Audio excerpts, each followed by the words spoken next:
Hello friends, कैसे हैं आप सभी। स्वागत है आप सभी का आपके अपने यूट्यूब चैनल ड्रीम आईएएस पे।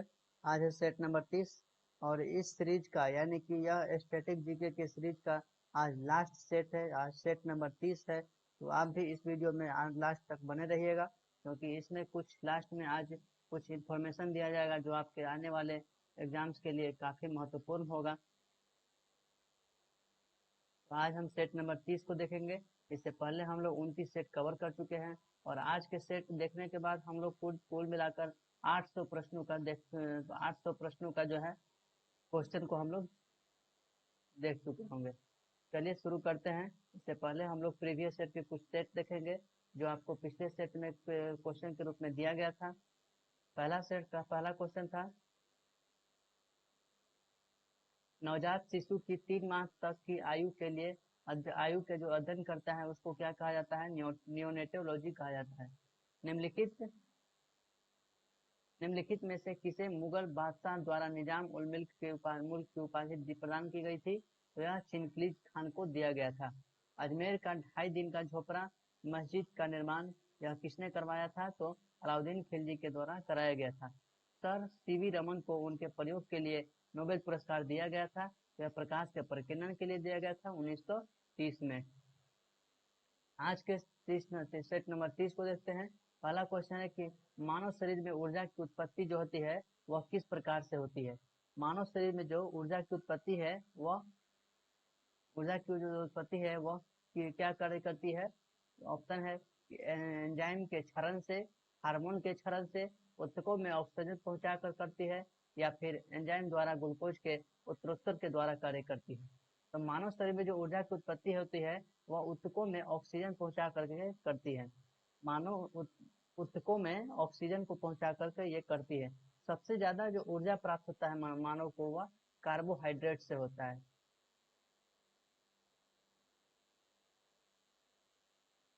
तब मानव को सबसे ज्यादा जो ऊर्जा प्राप्त होती है वो कार्बोहाइड्रेट से होती है। यह जो है सबसे ज्यादा जो हाइड्रेट पाया जाता है वह केला में पाया जाता है। इसीलिए जितने भी प्लेयर्स जितने भी खिलाड़ी होते हैं, क्रिकेट खिलाड़ी होते हैं या कोई भी खेल के जो खिलाड़ी होते हैं, उनको अक्सर जो है केला खाने को कहा जाता है, ताकि एक ताकि केला खाने के बाद तुरंत एक जो है ना एनर्जी उत्पन्न हो और वो ज्यादा समय तक खेल सके। तत्काल तत्काल ऊर्जा के लिए जो है कार्य करती है। केला खाने से तत्काल जो है ना आपको एक ऊर्जा प्रदान होती है जिसमें कार्बोहाइड्रेट की मात्रा ज्यादा होती है। किसमें प्रोटीन नहीं पाया जाता है? प्रोटीन किसमें नहीं पाया जाता है? इससे पहले हम लोग कार्बोहाइड्रेट्स की बात किए, ऊर्जा की बात किए, लेकिन यहाँ पे हम लोग प्रोटीन की बात कर रहे हैं। तो प्रोटीन जो होता है वह चावल में नहीं होता है। प्रोटीन जो पाया जाता है वह चावल में नहीं पाया जाता है। इसके अलावा मांस, दूध और दाल, जिसमें ज्यादा मात्रा में प्रोटीन पाया जाता है। यहाँ पे हम लोग प्रोटीन की बात कर रहे हैं, इससे पहले हम लोग कार्बोहाइड्रेट्स की बात किए थे। तो चावल जो होता है यह कार्बोहाइड्रेट इस पे पाया जाता है।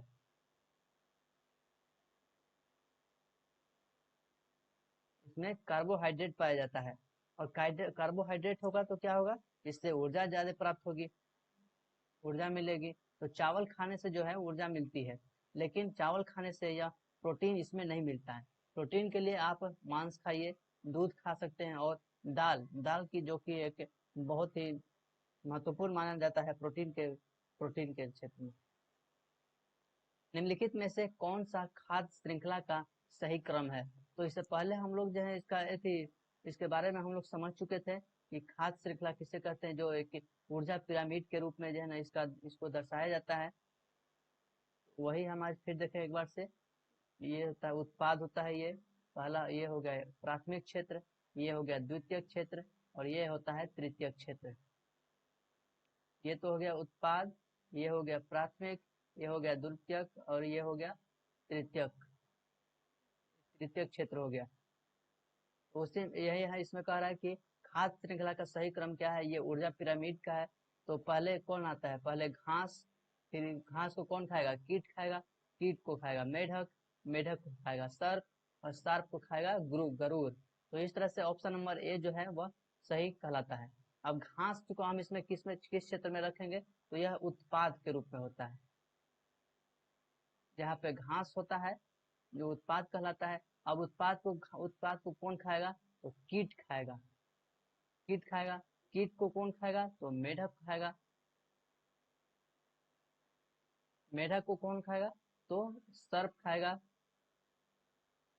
और सर्प को अंतिम में गरुड़ खा जाता है, जिसे हम घटक कहते हैं। यह जो है उत्पाद यानी कि यह जो पृथ्वी, यह प्राथमिक जो होता है, द्वितीयक होता है और तृतीयक क्षेत्र में आता है। सोडा वाटर बनाने के लिए कौन सी गैस का प्रयोग किया जाता है?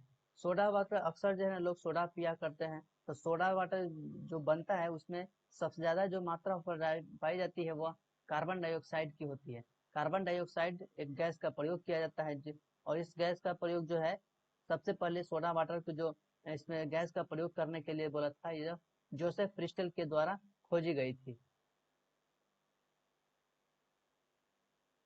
जोसेफ प्रिस्टल जोसेफ प्रिस्टल के द्वारा जो है सोडा वाटर में गैस बनाने के लिए इसका प्रयोग किया गया था, खोजा गया था। किसी तत्व के परमाणु भार को किसमें व्यक्त किया जा सकता है? किसी तत्व की जो परमाणु भार होता है वह उसको किस रूप में हम लिख सकते हैं? तो उसको AMU के रूप में लिखेंगे, यानी कि atomic mass and unit. Atomic mass and unit के रूप में हम लोग इसको जो है लिखते हैं। Atomic mass unit. आज का जो प्रश्न है, आज का जो सेट है, इसमें ज्यादातर आपको साइंस के प्रश्न देखने को मिलेगा। गन मेटल किसका एक मिश्र धातु है? गन जो मेटल बनता है, गन जो बनता है वह किस मेटल का एक मिश्र धातु बनता है? किस मेटल से वह मिलकर बनता है? तो तांबा, जस्ता और टीन।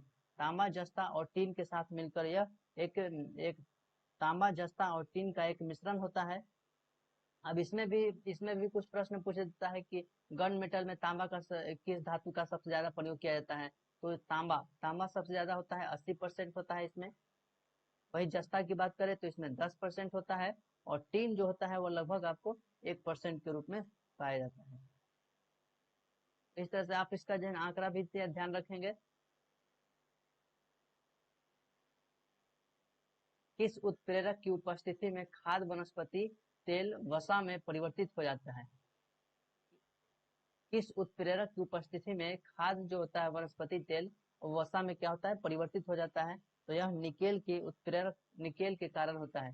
निकेल की उपस्थिति के कारण निकेल की उपस्थिति के कारण जो तेलों का जो हाइड्रोजनीकरण हो जाता है और खाद्य वनस्पति तेल जो होता है वह वसा में परिवर्तित हो जाता है। निकेल उत्प्रेरक की उपस्थिति के कारण जो निकेल जो उपस्थिति जो होता है तेलों में, उसके कारण क्या चीज होता है? हाइड्रोजनीकरण हो जाता है। जब हाइड्रोजनीकरण होगा तो खाद्य वनस्पति तेल जो होता है वह वसा में परिवर्तित हो जाता है, यानी कि वसा कहने का मतलब हो गया कार्बोहाइड्रेट में यह परिवर्तित हो जाता है। एक काटा हुआ हीरा क्यों जगमगाता है? काटा हुआ हीरा तथा क्यों जगमगाता है? तो हीरो को अक्सर हम लोग जानते हैं कि हीरा को काटा जाता है, तो हीरा का काटने का भी अपना एक अलग तरीका होता है। और उसको इस तरह से काटा जाता है, इस तरीके से काटा जाता है कि उसमें जो है सूर्य की जो प्रकाश होती है वो पूरी एकदम अंदर की ओर चली जाती है। अंदर की ओर चली जाती है, इससे यह एक पूर्ण आंतरिक परावर्तन का यह कारण बनता है। हीरा जो चमकता है वह पूर्ण आंतरिक परावर्तन के कारण चमकता है।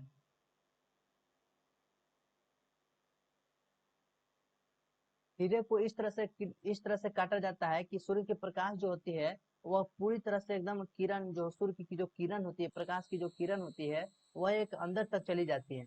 और जब उसे बाहर निकलती है तो कई बार वह चमकती चमकती है, जिसे हम लोग कहते हैं पूर्ण आंतरिक परावर्तन।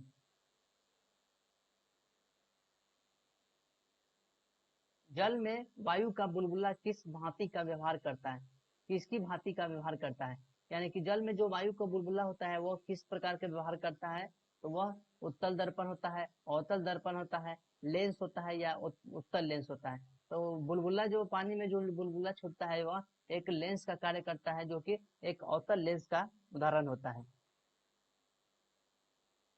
यह अवतल लेंस के समान ही कार्य करता है।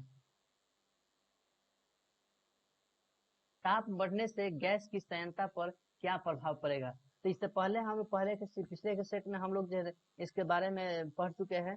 तो यहाँ पे जो है गैसों की संयंत्रता के बारे में पूछ रहा है। इससे पहले हम लोग जो पढ़े थे वो द्रव की संयंत्रता के बारे में जाने थे। होता क्या है इसको समझते हैं हम लोग। तो ताप जब बढ़ेगा तो गैस की जो संयंत्रता होती है वो क्या होती है, बढ़ जाती है। ताप जब बढ़ता है तो गैस की संयंत्रता क्या होती है, बढ़ जाती है। क्यों बढ़ जाती है, क्यों बढ़ जाती है, क्योंकि इसके बीच क्योंकि जो परमाणु है, ये परमाणु के इनके बीच जो अणु होता है वह एक दूसरे से स्वतंत्र हो जाता है। गैस की बात करें, गैस में जो अणु होता है इन दोनों के बीच एक दूसरे से ये दोनों एकदम स्वतंत्र होते हैं, यानी कि अलग हो जाते हैं, जिसके कारण जो ताप बढ़ता है तब गैस इसमें जो संयंत्रता जो होती है वो भी बढ़ जाती है। लेकिन जब हम द्रव की बात करते हैं लेकिन जब हम द्रव की बात करते हैं तो ये इसके जो अणु होते हैं वह स्वतंत्र नहीं होते हैं। वो इसके जो अणु होते हैं वह स्वतंत्र नहीं होते हैं, वह एक दूसरे के पास होते हैं, करीब होते हैं, जिसके वजह से इसमें जो है द्रव की जो संयंत्रता होती है वह घट जाती है। द्रव की जो संयंत्रता होती है वह घट जाती है। तो दोनों आप ध्यान रखेंगे कि ताप बढ़ने से गैस की संयंत्रता पर क्या प्रभाव पड़ेगा, तो यह बढ़ेगा, और ताप बढ़ने से द्रव की संयंत्रता पर क्या प्रभाव पड़ेगा, तो यह घटता है। क्यूसेक से क्या मापा जाता है, क्यूसेक से हम किसकी माप करते हैं, तो यह जो है इसमें ऑप्शन है कि जल की गहराई, जल की शुद्धता, या फिर जल की मात्रा। तो इसका जो उत्तर होगा वह ऑप्शन डी होगा, उपयुक्त में से कोई नहीं। क्योंकि जब क्यूसेक जो होता है, क्यूसेक से हम लोग जल की बहाव की दर मापते हैं। जल की जब बांध के ऊपर जो पानी को रोका जाता है, बांध से जब हम पानी को रोकते हैं और जब उसे हम छोड़ते हैं तो उसकी बहाव, जल की बहाव कितनी हो रही है, कितने गति से ये बह रही है, ये इसकी जो हम माप करते हैं वह क्यूसेक से करते हैं। जल की बहाव, जल जो बहाव हो रहा है, जल पानी का जो निकास हो रहा है उसकी गति कितनी है, ये इससे हम लोग क्यूसेक से इसका माप करते हैं। जल की बहाव,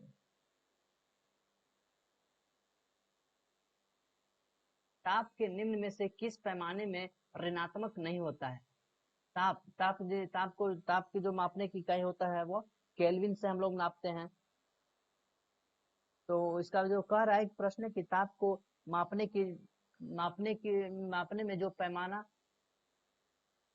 ताप के किस पैमाने से हम लोग मापेंगे कि उसका मान जो है ऋणात्मक नहीं होगा।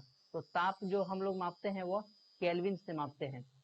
ताप जो हम लोग मापते हैं वो केल्विन से मापते हैं, और इसका जो मान होता है वह 273 से 373 केल्विन तक होता है। तो इसमें हम लोग जो है देखें कि इसमें कोई इसका जब मान जो है ऋणात्मक नहीं होता है। 13 नंबर प्रश्न है कि सूची 1 को सूची 2 से सम्मिलित करना है, यानी कि सुमेलित करना है। तो आपको बताना है कि एनीमोमीटर को हम किससे नापते हैं। एनीमोमीटर को किसका यह माप करता है, तो यह वायु का वेग मापता है। आप प्रश्न ऑप्शन को मिलाते चलिएगा, इसमें ऑप्शन नंबर कौन आपका सही होगा। एनीमोमीटर से हम लोग वायु का वेग मापते हैं। सिस्मोग्राफ से हम लोग क्या चीज करते हैं, यह भूकंप की तीव्रता को मापते हैं। सिस्मोग्राफ से हम लोग भूकंप की तीव्रता को मापते हैं। बैरोग्राफ, सॉरी, बैरोमीटर, ये हम वायुमंडलीय दाब को मापते हैं।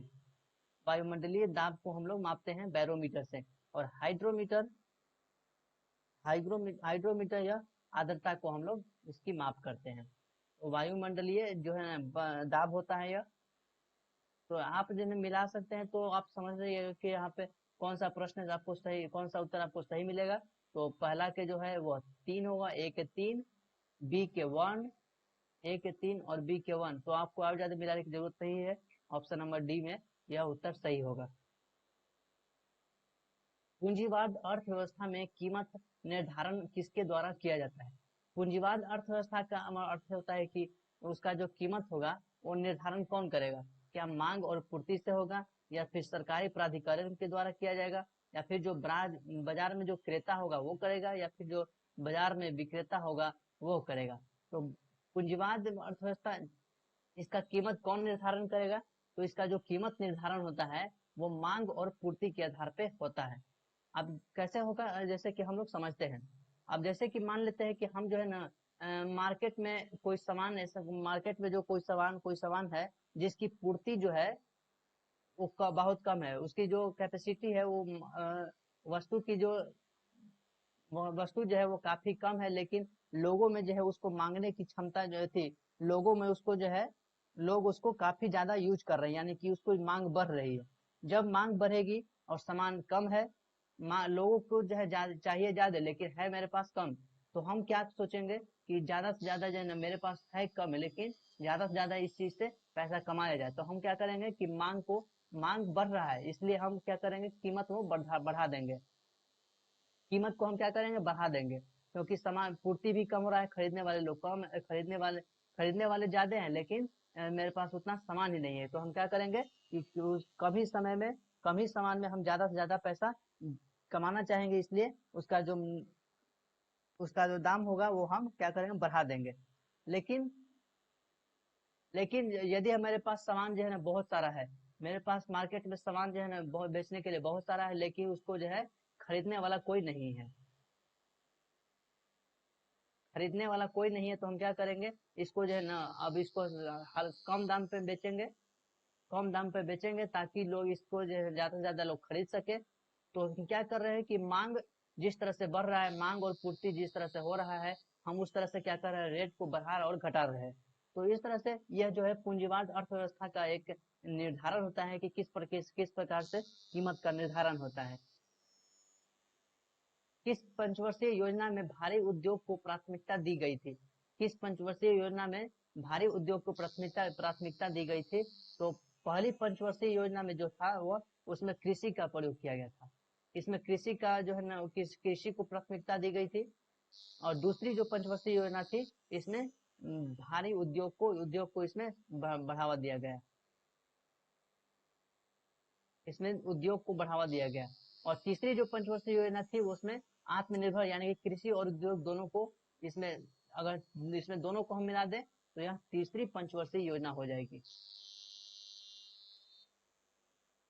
इसमें आत्मनिर्भर बनने को बोला गया था।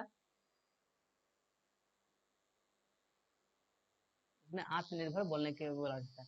तो दूसरी पंचवर्षीय योजना में हम लोग क्या देखना है कि भारी उद्योग को इसमें बढ़ावा दिया जा रहा है, यानी कि उद्योग के लिए इस पे जो कार्य किया जा रहा है। दूसरी पंचवर्षीय योजना जो थी यह 1956 से 61 तक चली थी। 1956 से 61 तक यह जो है चली थी।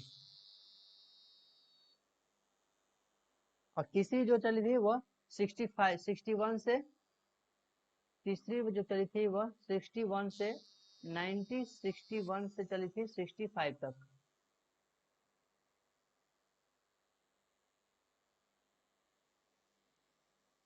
सॉरी, 66 तक चली थी।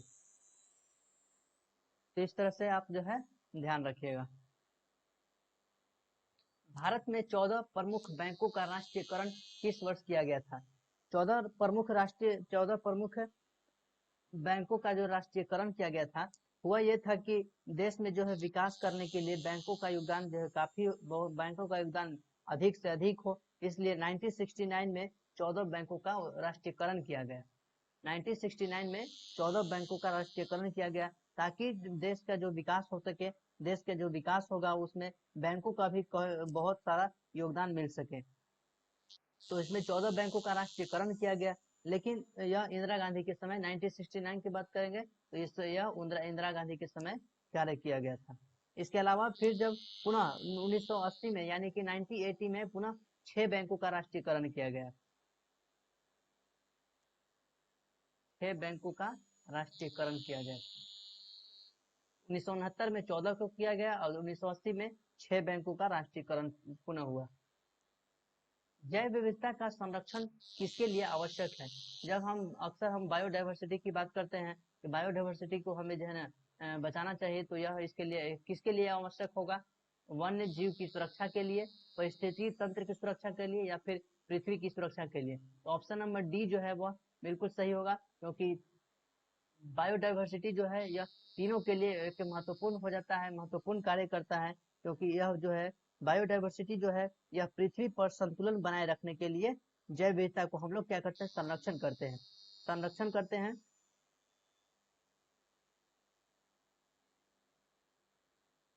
इसके अगर हम लोग जैव विविधता अगर ठीक रहेगी तो अच्छी रहेगी, तो वन्य जीव को इसमें जो है काफी सहूलियत मिलेगी। पारिस्थितिकी तंत्र भी जो है एक बिखराएगा नहीं, एक बैलेंस में रहेगा, और पृथ्वी की इससे भी सुरक्षा की जाएगी। इसमें हम लोग देखते हैं कि इसमें जो है ज्यादातर हम लोग उस खाद्य श्रृंखला के बारे में देखते हैं, जो ऊर्जा पिरामिड की हम लोग जो बात करते हैं उसी के ऊपर जो है ये बताया जा रहा है कि पारिस्थितिकी तंत्र के जो है, अगर उसमें से ऊर्जा पिरामिड में से खाद्य श्रृंखला में से अगर कोई भी एक चीज घट जाती है बायोडाइवर्सिटी की वजह से, तो पूरी तरह से पृथ्वी पर एक असंतुलन का कार्य, असंतुलन बना रहेगा। तो इसीलिए हम लोग जैव विविधता का संरक्षण करते हैं, ताकि पृथ्वी जो है एक संतुलन वे में बना रहे। निम्नलिखित में से ग्रेट स्लेव झील स्थित होता है। ग्रेट स्लेव झील यह कहाँ स्थित है? तो ग्रेट स्लेव जो स्थित है यह नॉर्थ अमेरिका में, यानी कि नॉर्थ अमेरिका के कनाडा में स्थित है ग्रेट स्लेव झील। यह जो है बिल्कुल बॉर्डर पे स्थित है, अमेरिका और कनाडा के बॉर्डर पे स्थित है। ग्रेट स्लेव झील के अलावा हम लोग और देखें तो इसमें एक और होता है, ग्रेट बियर भी होता है, ग्रेट बियर। अक्सर ये एग्जाम में पूछ देता है कि ये जो झील है यह कहाँ पे स्थित है, तो नॉर्थ अमेरिका के कनाडा में स्थित है, और यह दोनों जो है बॉर्डर पे स्थित है। इसलिए एग्जाम में पूछता है कि आप जो है कहीं इसमें अमेरिका ना मार दें। अमेरिका में यह नहीं होता है, लगता है कि यह अमेरिका में ही है, लेकिन यह होता है कहाँ, कनाडा में। श्वेत रक्त कोशिकाएं WBC अथवा कनिकाएं निम्नलिखित में से क्या कार्य करती है? तो श्वेत रक्त यानी कि WBC, इसके अलावा जो है ना, इसके अलावा जो है रक्त में कुल मिलाकर 3 प्रकार की पाई जाती है। ब्लड में 3 प्रकार की पाई जाती है। एक होता है WBC, दूसरा होता है RBC, और तीसरा होता है प्लेटलेट्स। प्लेटलेट्स होता है। तो ये 3 प्रकार, तीनों मिल करके जो है ना एक ब्लड का निर्माण करता है। तो हम लोग देखते हैं कि तीनों का जो है कार्य क्या क्या होता है। तो पहले हम सबसे पहले WBC की बात करेंगे। WBC जो होता है यह रोगाणुओं का विनाश करती है। WBC जो होता है यह रोगाणुओं का विनाश करती है। RBC जो कि ऑक्सीजन और कार्बन डाइऑक्साइड का परिवहन करती है। यह ऑक्सीजन और कार्बन डाइऑक्साइड को परिवहन करती है कौन? आरबीसी। आरबीसी करती है। लेकिन जब प्लेटलेट्स की बात करते हैं, तो प्लेटलेट्स जो होता है यह रक्त को थक्का बनाने में यह कार्य करता है। रक्त को थक्का बनाने में यह कार्य करता है प्लेटलेट्स। और जब हम विटामिन की बात करते हैं, तो विटामिन के जो होता है रक्त को थक्का बनाता है। तो आप ये भी ध्यान रखिएगा प्रश्न, क्योंकि प्रश्न जो है आपसे कहीं से भी पूछा जा सकता है। किस युद्ध के पश्चात बाबर ने गाजी की उपाधि धारण की थी? गाजी की उपाधि जो है यह बाबर, इतिहास में बाबर का एक बहुत ही महत्वपूर्ण इसका जो है ना देखने को मिलता है काल। बाबर जो आया था वो सबसे पहले 1556 में, 56 में आया था। यह जो है बाबर जो है एक गाजी की उपाधि धारण किया था 1527 में, सॉरी 56 में नहीं आया था, 26 में आया था। तो सबसे पहले बाबर जो है 1527 में आया था, जिसमें खानवा का युद्ध किया था। 1527 में जो है यह गाजी की उपाधि धारण किया। 1527 में यह गाजी का उपाधि धारण किया, और यह खानवा का युद्ध लड़ा था। खानवा का युद्ध जो है बाबर और राणा सागर के बीच लड़ा। राणा सागर के बीच में लड़ा था। राणा सागर जो युद्ध में हार गया था। इसके बाद बाबर जो है इसके अलावा जो है बाबर बादशाह और कलंदर भी कराया था। इसके अलावा फिर से यह पानीपत हो गया, चंदेरी का युद्ध हो गया, घाघरा का युद्ध हो गया। ये सब में बाबर जो है, बाबर के द्वारा ये सब युद्ध लड़ा गया था। भारतीय विश्वविद्यालय अधिनियम किस गवर्नर जनरल के काल में पारित हुआ था? भारतीय विश्वविद्यालय अधिनियम जो है वो पारित किया गया था लॉर्ड कर्जन के काल में। लॉर्ड कर्जन के समय में इसको जो है पारित किया गया था। लॉर्ड कर्जन का इसका जो कार्यकाल था वो 1899 में 1899 से 1905 तक इसका जो कालक्रम था, जिसके तहत जो यह भारतीय विश्वविद्यालय अधिनियम का एक अधिनियम जो लाया था, और इसके जो स्थापना हुआ था 1904 में हुआ था। यह तो लॉर्ड कर्जन का तो ये काल समय बता रहा है कि कब से कब तक इसका समय चलता था। तो 1899 से 1905 तक जो है ये इसका समय चला। अब इसकी अधिनियम लाया कब गया, तो 1904 में लाया गया। 1904 में लाया गया था भारतीय विश्वविद्यालय एक अधिनियम। किस बौद्ध संगीति के दौरान जो है अभिधम पिटक की रचना की गई थी। अभिधम पिटक की रचना, इसमें अभिधम पिटक में है क्या चीज, तो अभिधम पिटक में यह दार्शनिक विचारों की रचना की गई थी। इसमें दार्शनिक विचारों का संग्रह किया गया है। इसमें बताया पूछ रहा है कि कौन सी बौद्ध संगीति में किया गया था, तो यह तृतीय बौद्ध संगीति के द्वारा अभिधम अभिधम पिटक की रचना की गई थी, जिसमें दार्शनिक के विचारों को इसमें संग्रहित किया गया था। तृतीय बौद्ध संगीति के बारे में जाने तो यह 255 ईस्वी में हुआ था।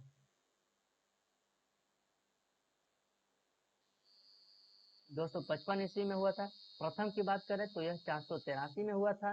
द्वितीय हुआ था 383 में, और चौथी हुआ था वह 1st शताब्दी में हुआ था, पहली सदी में हुआ था। अब इसमें हमको इसको देखे तो हुआ कहाँ पे था, तो सबसे पहले जो हुआ था वह राजगीर हुआ था। राजगीर हो गया, दूसरा में हो गया वैशाली, और तीसरा में हो गया पाटलिपुत्र,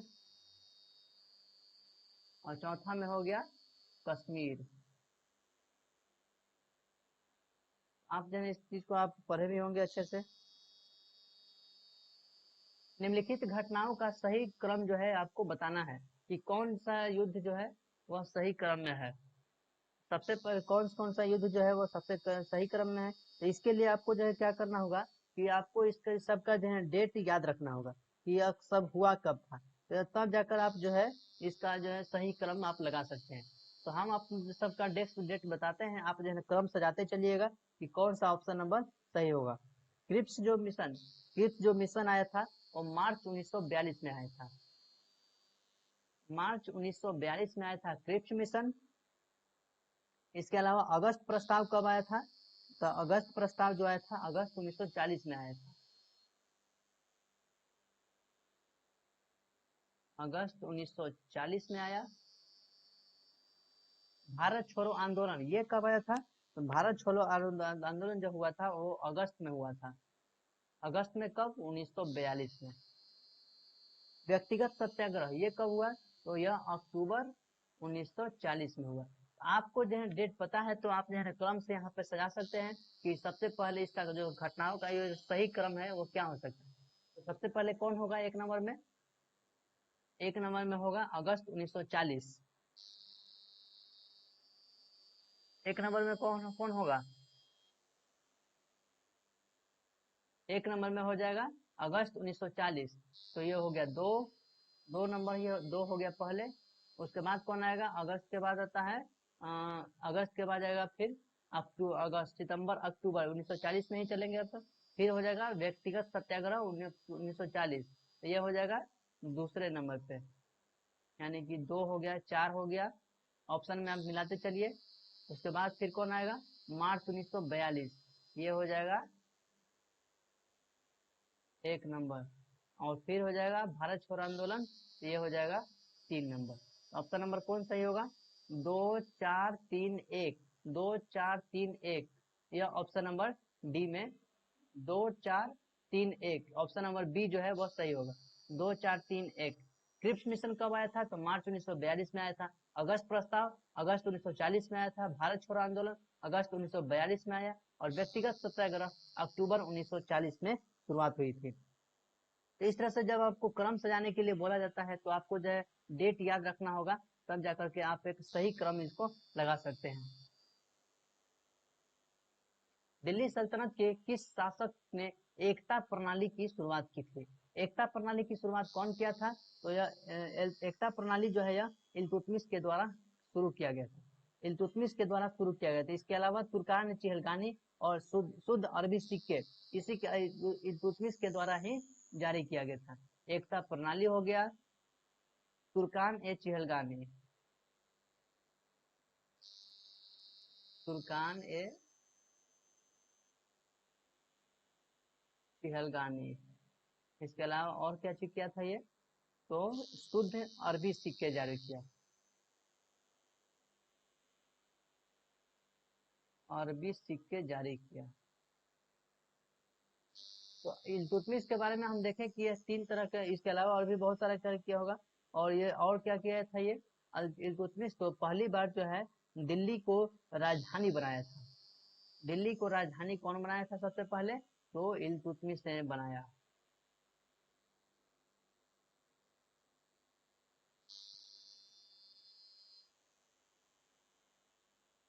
इल्तुतमिश कौन था? तो यह गुलाम वंश का शासक था। यह गुलाम वंश कुतुबुद्दीन ऐबक का यह गुलाम था।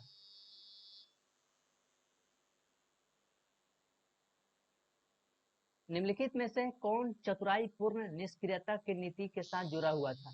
चतुराई पूर्ण निष्क्रियता की नीति के ऊपर कौन कार्य कर रहा था? तो चतुराई पूर्ण निष्क्रियता की नीति के लिए कौन जाना जा रहा था? तो यह जॉन लॉरेंस के द्वारा, जॉन लॉरेंस को जाना जाता था। इसका जो कालखंड था वो 1864 से 19 1864 से 1869 तक चला था। इसमें ये जो था यह भूटान और अफगानिस्तान के संबंध में जो है यह पूरी तरह से निष्क्रियता की नीति अपनाई थी। भूटान और अफगानिस्तान के संबंध में इसने पूरी तरह से निष्क्रियता की नीति अपनाई थी। इसी को देखते हुए इसको चतुराई पूर्ण निष्क्रियता का नीति कहने नीति वाला जाना जाता है इसको, जॉन लॉरेंस को।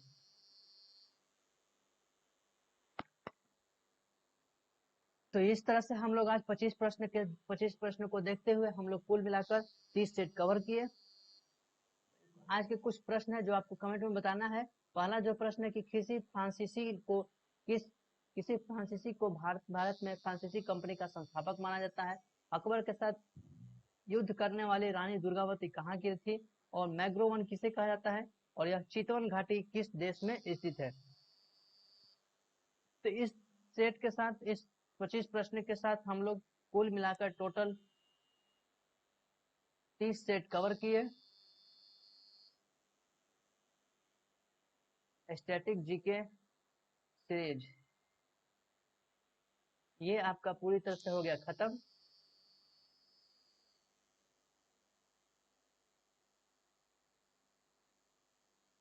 ये सीरीज हो गया आपका खत्म।